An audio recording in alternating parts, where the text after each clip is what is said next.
Good evening. Can you hear me?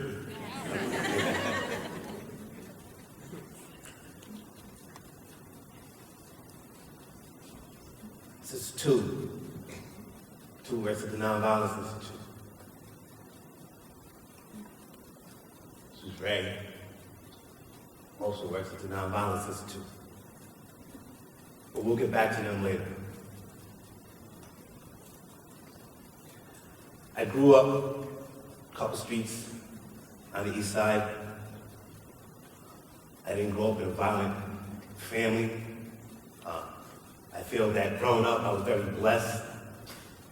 Two-parent household. My parents have been married 47 years this year. My mother just retired from Rhode Island Hospital after 43 years. I was never in a gang. I never sold drugs. I wasn't going around kicking puppies and knocking old ladies over with a slingshot in my back pocket. If you asked me, I would say that my life was blessed. It was full, very peaceful. In 1992, I was sitting in a jail cell, serving 20 years. A friend of mine came to my cell, said, "Sal, would you like to take this Alternatives to Violence class?" Sure, my schedule's free for the next 20 years. I guess I can make some time. So I went to this class, and it was being taught by 3 Quaker ladies. It was called Alternatives to Violence. You guys can figure out after on Google or something why I was in jail. That's the problem. So I'm sitting in this class, and they show me the material, Alternatives to Violence. As soon as they put this in front of me, my whole life changed. Everything I thought about life, the way I taught people, the way I treated people, the way I wanted to be treated, the way I wanted to carry my life, the way I thought life should be, changed. Like an epiphany.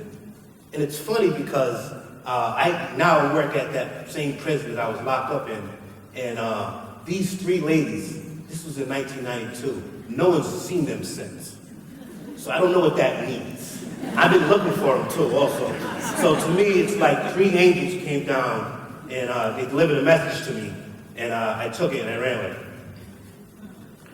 Fast forward 2 years later, 1994.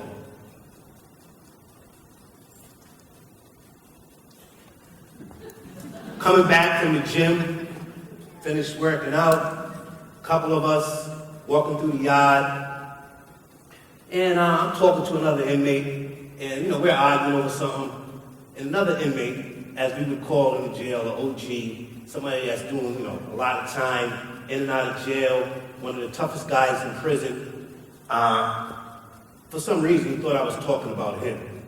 And he came up from behind me. Now this is a big dude, he's about 210, 6'2", and because he thought I was talking about him, he came up to me from behind, and he hit me on the side of my jaw, right on the side of my face, and he dislocated my jaw in 2 places. Now, I don't know how many of you have done some time, but if you know from watching movies and Oz and all this other stuff, something like that not supposed to happen. Somebody does something like that to you, you only have one course. You only have one thing to do after that. You gotta do something. So after I realized that my jaw was broke, they sent me to the hospital, high security hospital. I sat in a high security hospital for 8 weeks by myself in a room, 4 walls, 1 window, and when I looked out the window was another wall. For 8 weeks, I sat there and I contemplated, what am I gonna do to this guy when I come back? Something has to happen. There is an unwritten rule in prison. Somebody does something like that to you, you gotta do something back like that to them. No questions asked. Somebody's gonna get sent out of it. Whether I gotta go back and break his jaw, whether I gotta go back and kill this dude. Something has to happen. So for 8 weeks, by myself in this room, I started doing push-ups, doing sit-ups.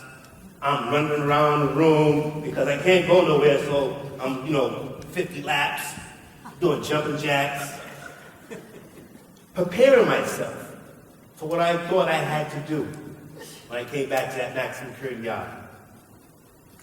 8 weeks. What am I going to do? Am I going to stab him? Am I going to punch him in the face? Am I going to sneak up on him? Catch him in the yard? Should I go to his cell and get him while he's sleeping? For 8 weeks, I struggled with what I was going to do to this guy. I knew I had to do something. I'm serving 20 years. I cannot not do anything. Can't. This is prison. A place where we send all the people that we feel don't know how to act in society, all the angry people, all the violent people, society's worst, we send them. Prison. 8 weeks come up, time for me to go back to maximum security prison. Shit me up, put me in a van, send me back to maximum security prison. That night, I came back, a friend of mine gave me a shank. Now, for those of you that don't know the prison lingo, a shank is a homemade knife. I remember sitting in my cell that night, had my bags packed. I gave my friends some phone numbers to call in case things went bad. Wrote a couple of letters. And I sat up that whole night sharpening this shank. Sharpening this shank. Preparing myself to do something horrible to this guy the next day out in the yard. I sharpened this shank all night till my hand started bleeding. I knew I had to do something. I knew I had to do something. Morning time comes. The whole prison yard knows what's about to happen. It's like the premiere event that's about to happen. Before I leave my cell, take my magazines, wrap them around my waist, take the newspaper, stuff them in my jacket, take my shank, put back here, ready to go out in the yard. This is about to go down. As I'm walking out my cell, I had a bunch of papers that I didn't pack in a bag. And one word, I just noticed, for some reason I just noticed this word, this one piece of paper, and it was saying nonviolence. It had a bunch of stuff on it, but I just kept on remembering that I seen the word nonviolence as I walked out to the yard. So now I'm out in the yard. Again, I don't know if any of you have any relatives or friends that are in jail, but if you know, a collect call costs a lot of money. So I'm out in the yard, standing in the corner by myself. Everybody's out in the yard. Everybody was out. I mean, people that don't even come out in the yard were out in the yard because they knew something was about to go down. So I'm out in the yard. Here comes my enemy. People are on the phone. Oh, click, call you back. Gotta go. Call you back. Basketball game stopped. People was working out. Everybody stopped. People that was running around the yard. Everybody started to gravitate towards the area that I was in. So I'm standing there in the yard, got the shank on me, looking around. People's about to go down. This is what happened. So here he comes, walking up to me. Him, two other guys. I see him getting closer. Got my hand on my shank. Like it's about to go down. Now keep in mind, for 8 weeks, when I was in that hospital, I actually took the mattress from my bed and I put it up against the wall and I practiced stabbing.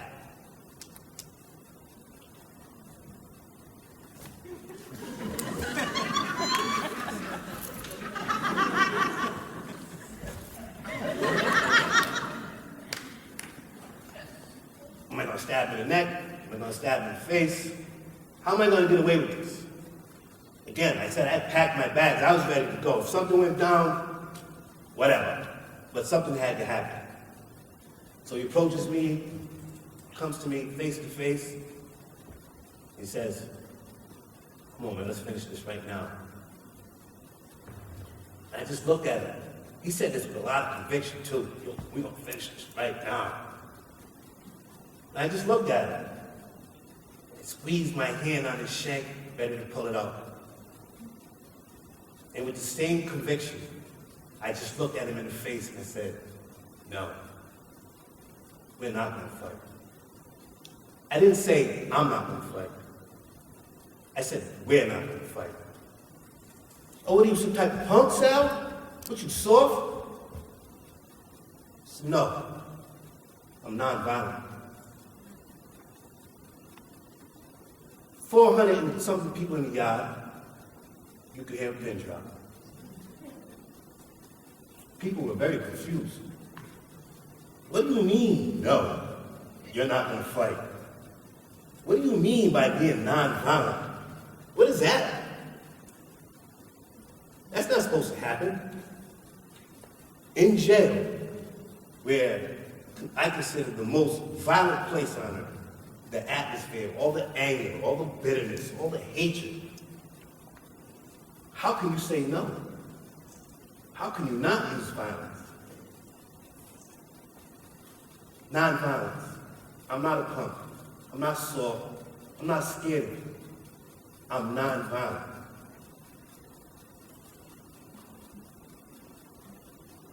So he just looked at me. He didn't have a response. Looked at me, turned his back, and he walked away. At that very moment, I realized something. How powerful nonviolence is. I felt a change in that prison. People looked at me different. People looked at me like I had the answer. I can do that. I can do that? I can say no to a fight? I can say no to violence? Is that all it takes? It was very complicated for me to think about what I wanted to do to this person. Very complicated for me to sit for 8 weeks and just think about, wow, am I really going to do this? Am I really going to kill this person? Am I going to stab this person? It's very complicated for me to sit in a cell. Every time the cop came by, I had to jump back in my bed, act like I wasn't doing nothing. And as soon as he walked by, I had to get back up. And then all this was very complicated.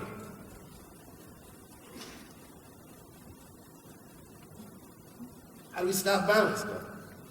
Violence is complicated, right? Domestic violence, abuse, war, very complicated stuff. So how do we stop violence? We say no to it. We look violence in the face and we say no. I'm friends with this guy now. I mean, we're not having lunch and breaking breakfast together. And our kids ain't playing and all that. But I see him. We're cool. I don't know if he realized what I was about to do to him that day, but we all right.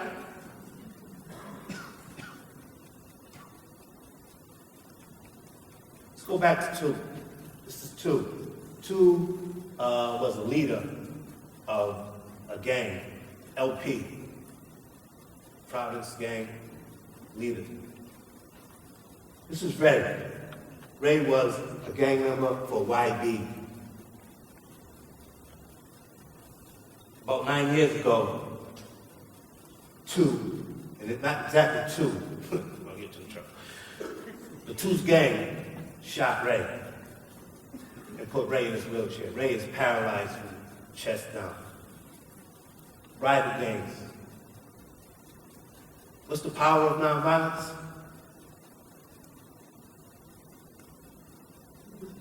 This is 2 and Ray today, because both of them said no. Thank you.